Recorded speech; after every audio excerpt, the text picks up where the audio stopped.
On December the 29th, 1980, the same week as the Rendlesham Forest incident in England, 3 people were driving down a quiet road in Texas. A 51-year-old woman, her 57-year-old friend, and a 7-year-old boy. They saw something in the sky, a massive diamond-shaped object hovering over the tree, blasting fire from the underside. The heat was so intense that when Betty Cash tried to get back into her car, the door handle burned her hand. The dashboard was soft to the touch. The vinyl had started to melt. Within hours, all 3 of them were violently ill, vomiting, blisters, hair falling out in clumps. Betty Cash was in hospital with symptoms consistent with acute radiation poisoning. She was treated for burns. Doctors were baffled. Patches of her hair started falling out. She told her doctor about the incident. Specialists were brought in, including a dermatologist and a radiologist, to run tests. They all turned up negative. She would be hospitalized at least once every single year for the next 18 years. She passed away on the 29th of December 1988, exactly 18 years to the day. And here's the thing. They saw 23 military helicopters escorting the craft away. CH-47 clinics with United States Air Force markings. They sued the US government for $20 million. The government said it wasn't ours. The case was thrown up. So who was flying 23 Chinook helicopters over East Texas that night? Because someone was. Multiple independent witnesses saw them. A local police sergeant and his wife saw the helicopters from a different location. They assumed a plane had crashed nearby. An oil-field worker in Dayton saw the craft directly overhead. He described it as a diamond shape with twin torches shooting blue flames from the back. And months later, this is where it gets really interesting, a Chinook pilot showed up at a livestock show in Dayton. Vicky Landrum overheard him telling locals he'd been in the area that night, that he'd been called out to deal with a UFO. But one of the National Guard pilots said they were called out that night by Montgomery County Sheriff's Department. So the military wasn't there. They know they were there, and yet their official position is we have no record of any military operation that night. Let's get into why that matters. December the 29th, 1980, around 9 p.m., Betty Cash is driving her Oldsmobile Cutlass south on Farm to Market Road 1485 through the piney woods northeast of Houston. In the car, her friend Vicky Landrum and Vicky's 7-year-old grandson, Colby. They'd been out looking for a bingo game, but everywhere was closed for the holidays. They were heading home. They see a light above the trees. At first, they think it's a plane heading for Houston International Airport, about 30 miles away. They don't think much of it. Then it gets closer, brighter, much brighter. The road ahead is blocked by this thing. A massive diamond-shaped object roughly the size of a water tower, hovering at treetop level, fire pouring from the base, a deafening roar, a constant shrill beeping that hurt their ears. Betty stops the car. She can't drive past it. Vicky Landrum was a born-again Christian. She looked at the object and told Colby, a terrified 70-year-old in the backseat, "That's Jesus. He will not hurt us." That's how frightened she was. She thought the world was ending. Betty got out of the car to look at it. She stood there for several minutes, exposed to the heat and the light. When she tried to get back in, the door handle burnt, her hand through her coat. Then the object rose, and that's when they saw them. Now, most UFO stories end with a light in the sky and no proof. This one is different. This one has medical records. The illness that she suffered 3 weeks after her exposure was an absolute classic radiation injury. And she lost skin, she lost hair on the exposed side.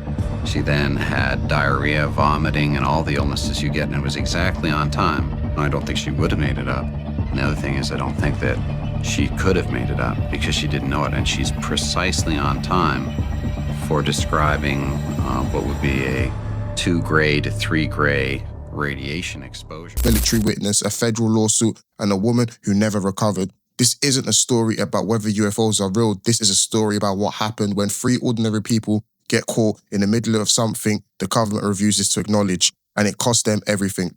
As the diamond-shaped craft rose above the trees, helicopters swarmed in front of every direction. Cash and Landrum counted 23 of them. They identified them as CH-47 Chinooks, large tandem rotor military helicopters. Betty claimed she saw United States Air Force markings on some of them. Whether you believe that detail or not, 23 helicopters is not subtle. That's a military operation. The encounters lasted about 20 minutes.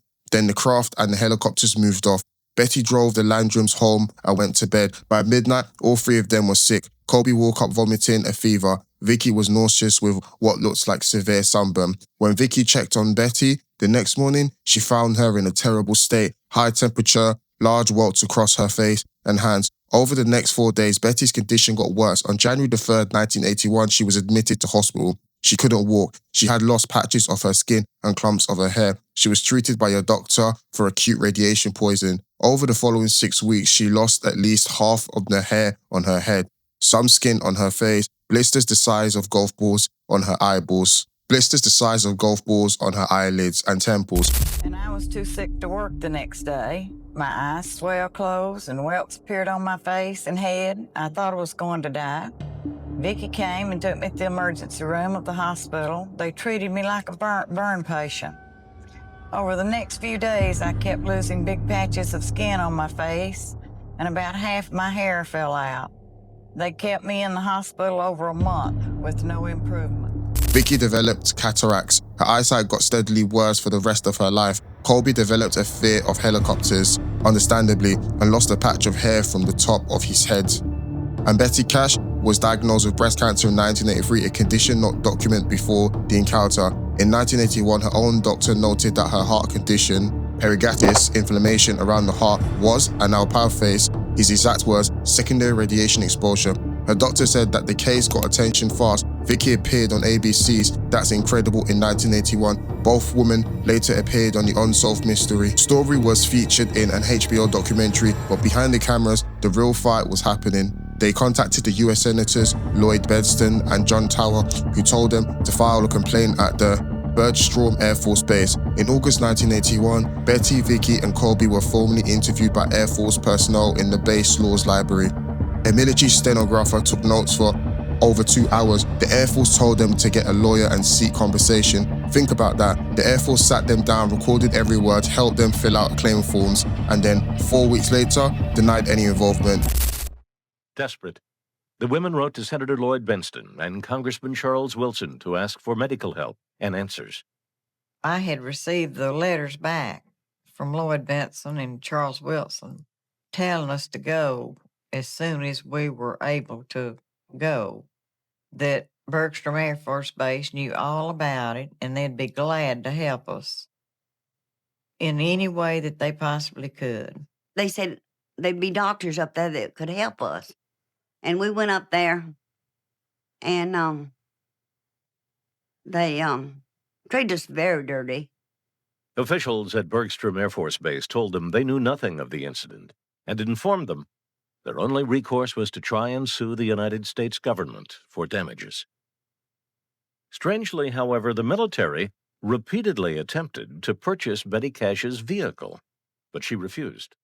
US Air Force Colonel Charles M. Stewart wrote that the investigation found no evidence of military personnel, equipment, or aircraft involvement. No evidence, despite the witness, despite the 23 helicopters, despite a Fort Hood press officer telling a reporter, and this is on record, that he didn't know of any other base that could have deployed that many helicopters. Unless there's a super secret thing going on, he wouldn't necessarily know about it. In 1984, attorney Peter Gersten filed a $20 million lawsuit against the US government on their belief. The case went before a federal court in Houston. NASA, the Air Force, the Army, the Navy all testified on the 25th of August 1986. The judge dismissed the case. The reason? The plaintiffs couldn't prove which branch of the government owned the craft or operated the helicopters. Through the Freedom of Information Act in 1982, Schuessler obtained what he feels is the smoking gun in the case: the official military report on the investigation into the women's claims, which called their story credible.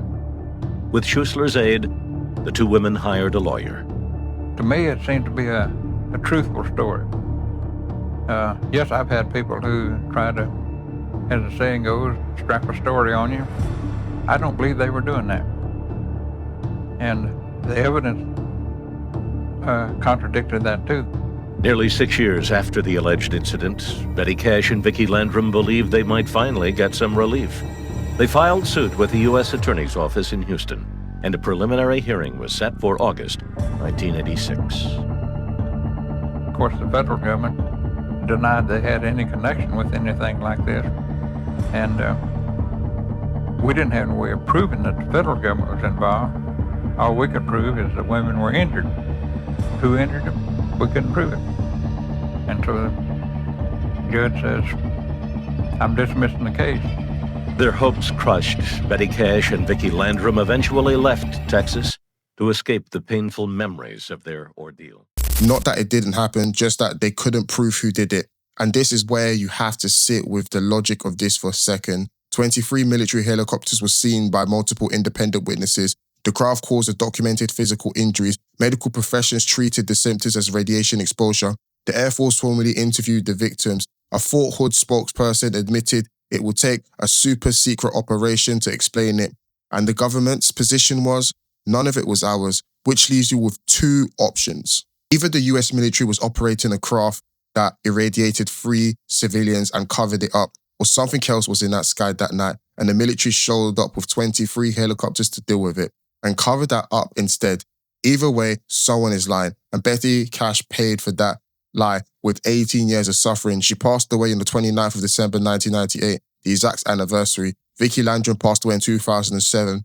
Colby Landrum is the sole survivor witness. As of today, he maintains the account is true. The cash-landrum incident is one of the only UFO cases in history that went to federal court. It's one of the only cases with documented physical injuries, and it's one of the only cases where the government's own behavior, the interview, the claims forms, the careful denials tells you more than any witness testimony ever could. If you want to know what disclosure actually looks like when it fails, this is it. If you want to know more and get deeper into this topic with me, something I'm really passionate about, please hit the subscribe button. Let's unveil the reality together.